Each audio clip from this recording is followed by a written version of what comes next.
It's become quite unclear lately. What did the British threaten us with? After all, they have a complete naval infirmity over there. Let's start from afar. At a press conference in Bratislava in July 2016, the British Prime Minister, the unforgettable Theresa May, made a formidable statement to Russia. She has stated that she is willing to use nuclear weapons against our country as a deterrent.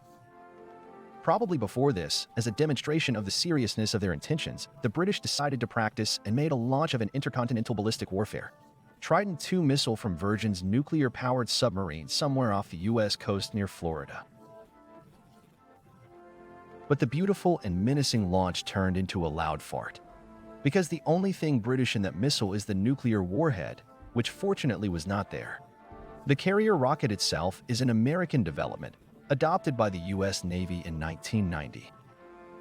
On a side note, the eternally disgruntled in elves, who, as soon as we mention the creation of new Russian weapons, immediately begins to sarcasm in the comments, saying that, we use the Soviet backlog and cannot come up with anything themselves. We would like to note that we are just going forward, and if we use the Soviet legacy somewhere, we are developing it. We're perfecting it. But in addition to using the developments of the Soviet Union, our Russian scientists and designers are creating completely new samples and types of weapons that have nothing to do with the developments of Soviet scientists and designers. The Americans, on the other hand, are really still using their Soviet backlog, literally. In addition to the already mentioned missile, I can cite as an example the LGM-30G Minuteman III ballistic missile, which has been in service with the U.S. Air Force since 1970 and is the only ICBM mine-launched.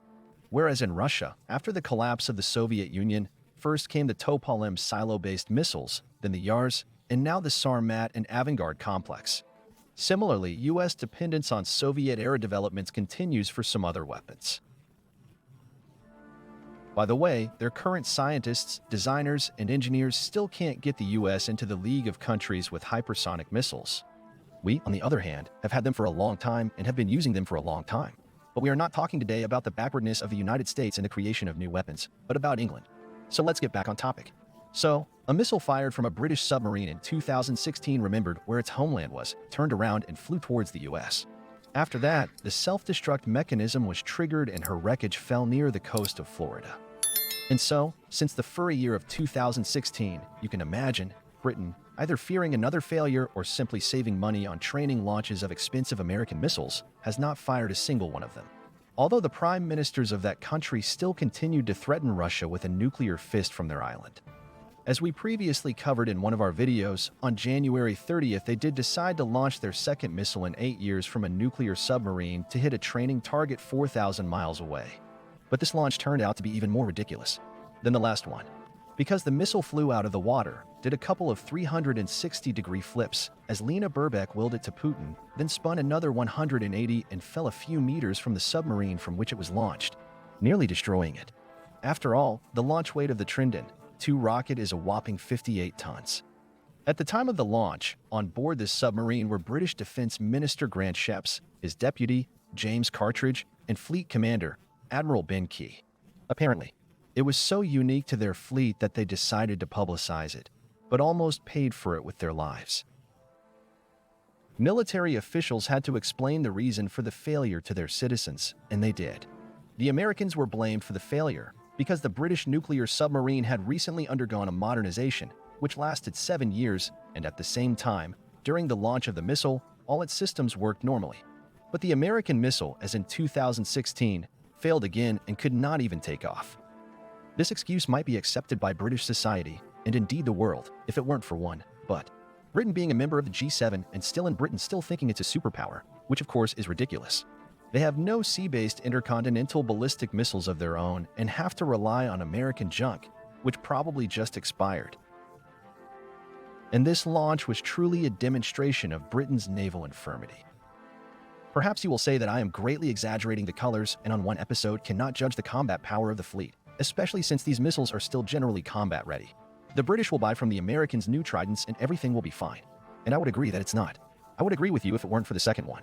But there's some useful information here about the state of Britain's Royal Navy. It turns out that there is nothing left of Britain's former naval power. The United Kingdom today has fewer warships than South Korea or Japan. This year, the Queen Elizabeth aircraft carrier, the flagship of the fleet, which cost almost £4 billion to build, was unable to go to NATO exercises due to a fault in the running gear. The Queen Elizabeth was replaced by another aircraft carrier, the Prince of Wales, which was launched in 2019 but has since undergone constant refits. In 2020, a leak was discovered on the ship, and in 2022 it was again sent for repairs due to propeller failure.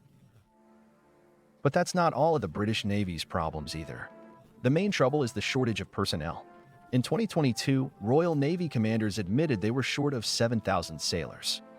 Due to the inability to form crews from combat range, 2 frigates were withdrawn after duty. For the same reason, the British could not send an aircraft carrier strike group to the Red Sea in January. It turns out that the support ships are understaffed. It got to the point where the Navy started luring people to join the Navy through social media and for jobs involving the rank of Rear Admiral. The British now have only 4 Vanguard nuclear submarines with nuclear weapons on board, all based in Scotland. And to build up naval muscle, the British Parliament passed the Trident project, which involves building new dreadnought-type submarines, leasing the same American Trident II missiles and replacing the warheads Britain produces. But that project was in jeopardy of being derailed because, according to a December report by the National Audit Office, the entire defense equipping plan was deemed unaffordable for the budget. The cost of the plan has risen to £306 billion, with a black hole of £17 billion, and the main reason is the rising cost of the Defense Nuclear Organization, which includes 4 new dreadnought attack submarines. Anyway, that about sums it up. In some number of years, they'll be busting their belly button and may be able to build 4 new nuclear submarines if their economy, which has already entered recession in Q4 2020, hasn't died from the 3rd year by then. But the big question is, will they find people willing to serve on these subs? Because the British Army has reported that male soldiers who feel they are not men are allowed to be housed in women's barracks. The UK has said that 262,000 people in England and Wessex have identified themselves as being of a different gender than they were assigned at birth. And this is the first time the government has ever made an official estimate of the size of a community. Another 1.5 million people over the age of 15, or 3.2%, identified themselves as transformers. That is to say, in the British Army and in the youth environment, the new European values are sprouting.